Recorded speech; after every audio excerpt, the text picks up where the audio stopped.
नमस्कार विद्यार्थी मित्रांनो, इयत्ता 7वीच्या गणिताच्या तासामध्ये मी सौ स्वाती कुलकर्णी आपलं मनापासून स्वागत करते. आज आपण आपला एक नवीन चॅप्टर सुरुवात करणार आहोत. 14 चॅप्टर अल्जेब्रिक एक्सप्रेशन.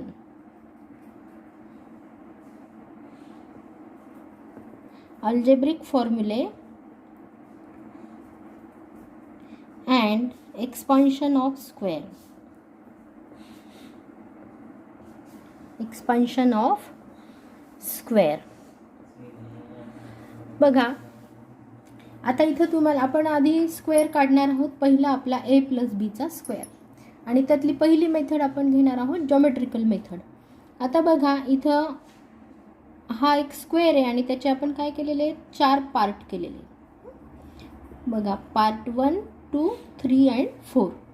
आणि ह्या स्क्वेअरची ABCD याची साईड आपण किती घेतली a + b. मग a+ दाखवण्यासाठी आपण काय केलं, एवढी साईड a घेतली आणि एवढी साईड b घेतली, म्हणून ही टोटल किती झाली a + b. मग इथून आपण पॅरलल लाईन काढली त्याच्या साईडला आणि इथून पण पॅरलल लाईन साईड काढली b घेऊन आणि मग याचा एरिया काय झाला, साईड किती झाली a + b. आता जेव्हा आपल्याला या स्क्वेअरचा एरिया काढायचा असेल तेव्हा आपण ह्या 4 पार्टच्या एरियाची ॲडिशन केली की आपल्याला या स्क्वेअरचा एरिया मिळेल. मग आता तेच आपण करणार आहोत. बघा area of square ABCD is equal to area of part 1 + 2 + 3 + 4. मग आता बघा एरिया ऑफ स्क्वेअर ABCD एकेका पार्टचा एरिया आपण काढून घेऊ. Area of square ABCD is equal to side square is equal to a + b square.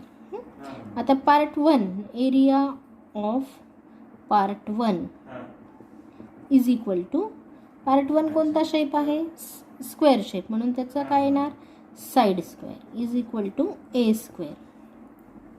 Area of part 2 कोणता आला, rectangle shape, म्हणून length into breadth is equal to a into b.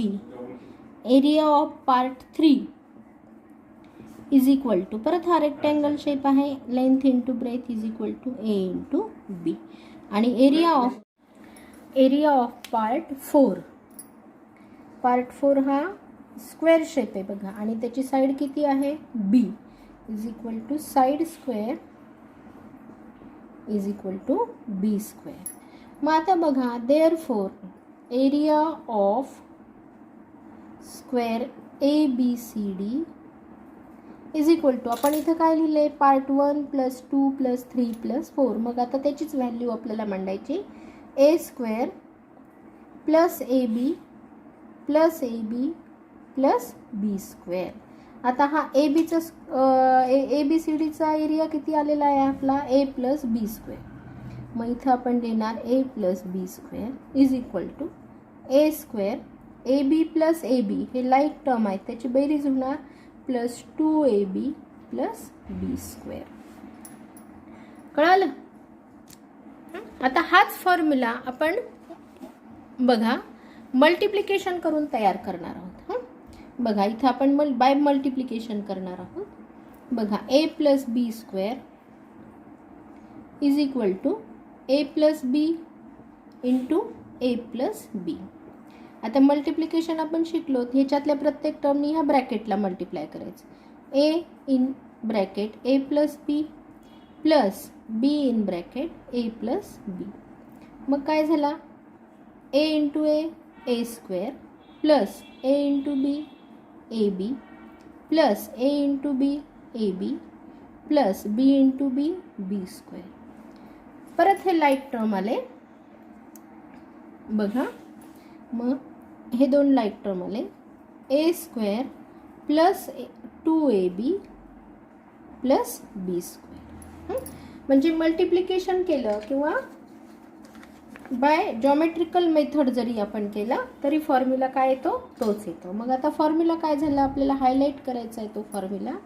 Therefore a + b bracket square is equal to a square + 2ab plus B square. हा formula तुम्हाला 10 वेळा लिहायचा आणि learn करायचा. हा झाला आपला पहिला फॉर्म्युला. हे लिहायचं आहे तुम्हाला कशामध्ये? क्लासवर्कमध्ये.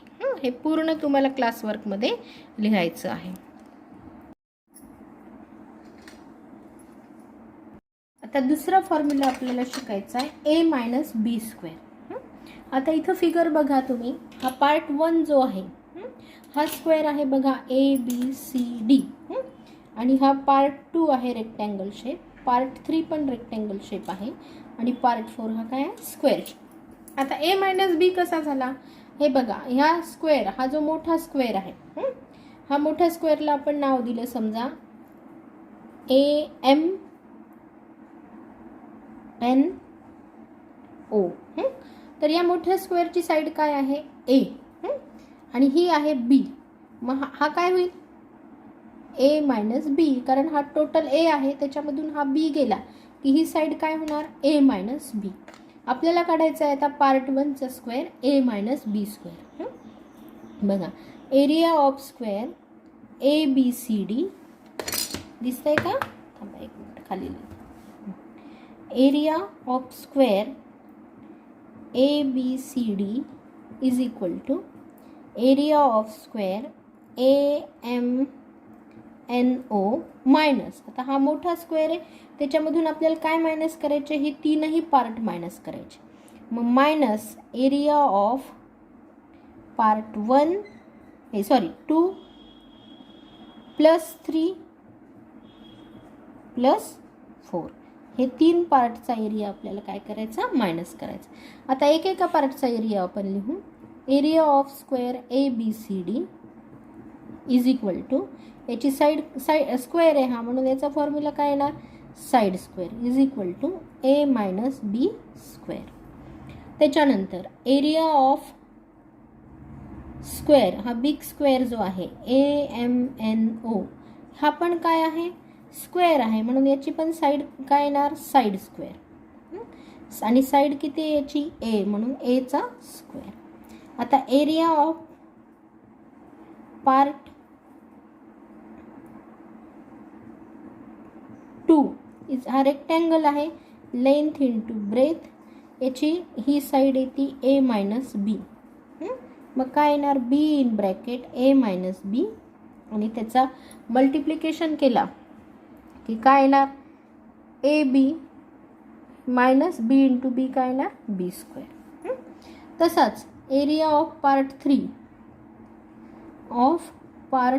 3 हा पण रेक्टँगल आहे, length into breadth is equal to, हे पण तेच येणार B in bracket A minus B is equal to A B minus B square.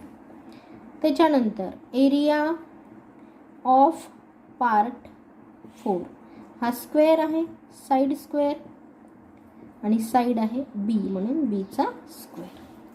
आता ह्या फॉर्म्युल्यामध्ये ह्या सगळ्या व्हॅल्यू पुटअप करायच्यात आपल्याला, म्हणून आपण तो फॉर्म्युला परत एकदा लिहिणार आहोत. Therefore area of square A B C D is equal to काय आहे? ए एम एन ओचा एरिया. ए एम एन ओचा एरिया किती आला? ए स्क्वेअर मायनस हे ब्रॅकेटमध्ये लिहायचं 2 प्लस 3 प्लस 4. आता हा 2चा किती आला? हा लिहायचा ए बी मायनस बी स्क्वेअर. 3चा किती आला? परत plus A B minus B square plus B square. आता ए बी सी डीचा एरिया किती आला होता आपला? A minus B square. मग A minus B square is equal to A square minus हे दोन लाईक टर्म आहेत बघा, ए बी प्लस ए बी किती होणार? 2ab. हा मायनस बी स्क्वेअर हा मायनस बी स्क्वेअर आणि हा प्लस बी स्क्वेअर हा कटून गेला, प्लस मायनस 0 येणार. उरला काय? फक्त हा मायनस बी स्क्वेअर. आता ब्रॅकेटच्या बाहेर मायनस साईन असेल तर आतले चिन्ह बदलतात. इथं प्लस असतं, इथं मायनस होणार, इथं मायनस आहे तर काय होणार? प्लस होणार. मग therefore A minus B square is equal to A square minus 2ab plus B square. हा झाला आपला फॉर्म्युला तयार. आता हाच फॉर्म्युला आपण परत कशाने करणार आहोत? मल्टिप्लिकेशनने. By multiplication A minus B square is equal to square आहे म्हणून आपण किती वेळा मल्टिप्लाय करणार? 2 वेळा, म्हणून ए मायनस बी इंटू ए मायनस बी. बघा आता a in bracket a minus b in bracket a minus b. मग a into a square minus ab minus minus plus होणार प्लस b स्क्वेअर. हे दोन्ही लाईक टर्म आहेत म्हणून काय झाला a square minus 2ab plus b square. म्हणजे थोडक्यात आपलं आता हे तुम्हाला सगळं क्लासवर्कमध्ये लिहायचं. काय झालं आपला फॉर्म्युला तयार. बघा आता हायलाईट करूया आपण formula. a minus B square is equal to a square minus 2ab. Plus असेल तेव्हा इथं प्लस येतं आणि मायनस असेल तेव्हा इथं मायनस येतं, फक्त पहिलं टर्म, प्लस बी स्क्वेअर. हा फॉर्म्युला पण तुम्हाला किती वेळा लिहायचा आहे, राईट 10 टाइम्स. म्हणजे हा लर्न असला पाहिजे. याच्यावर तुम्हाला एक्झाम्पल हे नाही येत तुम्हाला, हा फक्त फॉर्म्युला कसा तयार झाला हे तुम्हाला शिकवलंय. हा फॉर्म्युला लर्न करायचा, याच्यावर आधारित तुमचे एक्झाम्पल्स आहे. आता लास्ट थर्ड फॉर्म्युला आपण शिकणार आहोत. बघा आपल्याला तिसरा फॉर्म्युला आता शिकायचा आहे a plus B into a minus B. आता बघा हा रेक्टँगल आहे PQRS आणि आपल्याला काय शिकायचं आहे a plus B into a minus B. म्हणून आपण याला लेंथ धरणार, याला ब्रेथ धरणार. पण a मायनस बी कसा दाखवायचा, म्हणून आपण हा रेक्टँगल वाढवला. हा कम्प्लीट a आणि याच्यामधून हा b गेला तर हा उरलेला किती येणार a मायनस बी. तर बघा आता रेक्टँगल हा एवढाच एरिया आपल्याला काढायचा, ज्याची लेंथ ही साईड आहे a प्लस बी आणि ही साईड आहे a मायनस बी. मग इथं किती पार्ट येतात, फक्त 1 आणि 2. म्हणून मग area of PQRS is equal to area of part 1 plus part 2. आता एकेका याचा एरिया काढणार आपण. Area of rectangle PQRS is equal to length into breadth. Length किती आहे याची a प्लस बी आणि ब्रेथ आहे a मायनस बी. आता एरिया ऑफ पार्ट 1 हा पण काय आहे, रेक्टँगल शेप आहे, कारण इथं लेंथ आणि ब्रेथ वेगवेगळे दिलेली. लेंथ इंटू ब्रेथ आणि ती किती दिलेली आहे a in bracket a minus B. याचं मल्टिप्लिकेशन केलं a स्क्वेअर मायनस ab. आता area of part 2 is equal to हा पण येणार लेंथ इंटू ब्रेथ. याची लेंथ येणार b आणि ब्रेथ येणार a मायनस बी. याचं मल्टिप्लिकेशन केलं ab minus b into B काय होणार b स्क्वेअर. आता बघा area of square PQRS is equal to part 1 plus 2. PQRS किती आहे a plus B into a minus B is equal to part 1 किती आला a square minus ab. Part 2 आला ab plus आहे म्हणून आपल्याला साईन चेंज करायची किंवा ब्रॅकेट लिहायची गरज नाही. हा प्लस मायनस कटून गेला a square minus B square. आता हाच फॉर्म्युला आपण मल्टिप्लिकेशननी तयार करणार आहोत. बघा a plus B into a minus B is equal to आधी a लिहिला, हा सेकंड ब्रॅकेट पूर्ण a minus B, plus B लिहिला, हा a मायनस बी. मग a into a square minus ab plus ab plus minus minus होणार minus B square. Plus minus कटून गेला इथं a square minus B square. मग आता a plus B a square minus B square.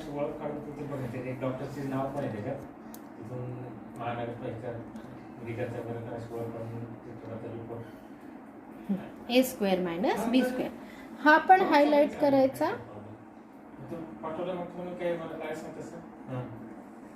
आणि हा पण 10 वेळेस लिहायचा. हे तिन्ही फॉर्म्युले पाठ करा. यावर आधारित प्रॅक्टिस सेट आपण पुढच्या तासामध्ये घेणार आहोत.